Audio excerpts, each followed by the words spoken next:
welcome back to the Stitcher YouTube channel. So we're going to do the second part of the Silverwolf build. It's been a few months now since I recorded the first video, so hopefully I can fucking remember what we did. So let's jump into it. Now, after doing the dashboard, the car had to come to us, so that we can do the carpets and the roof liner. In this video we're going to tackle the carpets and the trunk. Now I have to say, seeing this thing in person really started picking up the heart rate a bit. Now this thing was absolutely stripped bare because all the old material was basically unusable. So I started out measuring what I was going to need. Now when doing carpets we usually start out with something called underfelt. It's basically to pad the carpet and give some sound insulation.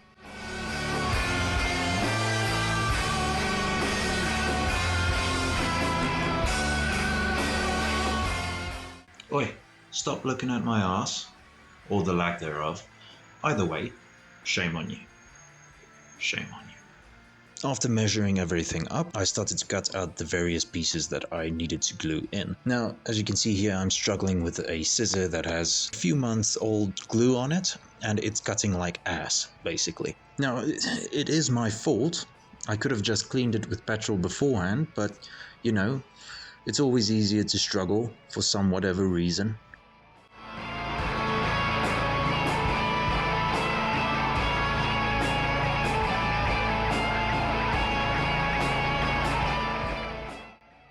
With everything cut, it was time to glue in the separate pieces. Luckily here the doors are open, so the glue didn't do me too much damage, unlike the very first time that I glued a carpet. I think it was just after school.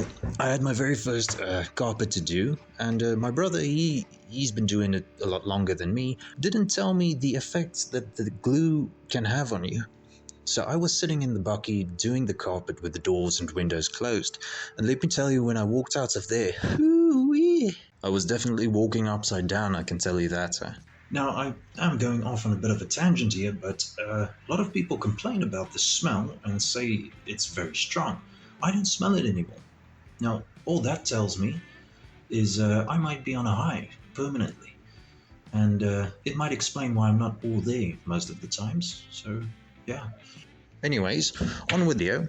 The main thing with the underfelt is to just smooth out the shape. There's lots of different bumps and stuff on the plate itself, so applying the underfelt is just to get that out, so that your carpet has a much smoother and rounded look.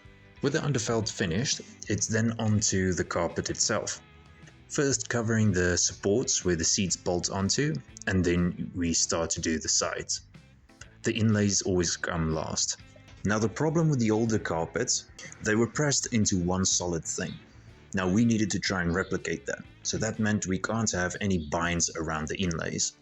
Now the only way to get that look without the binds are to shape the inlays and the center console as one piece and then stitch them together.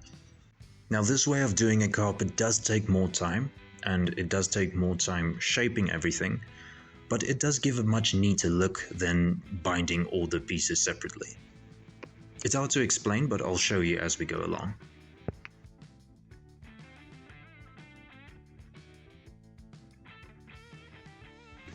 Now, gluing a carpet like this in one piece is quite difficult, but if you have a hairdryer or a heat gun, you can heat it up a bit and then work that shape into it. Unfortunately, you can't glue the whole thing and just throw it down. You have to glue piece by piece and then work in that shape as you go along. Sometimes it requires a fist or two or a hammer and a bit of violence to go with it, just to get the shape as you want it.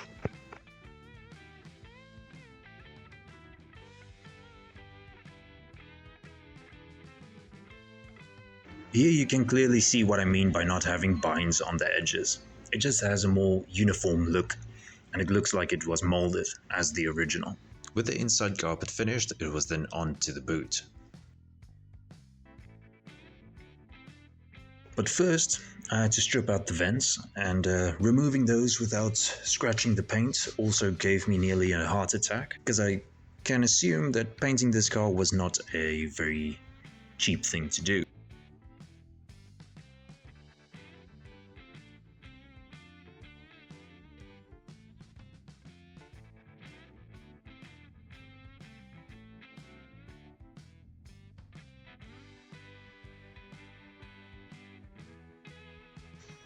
After removing that, I cut out the board that would go in front of the tank. Luckily, we had a sample of that at least. One thing about doing these types of carpets, especially with the lines in them, is very difficult to line everything up to keep everything straight.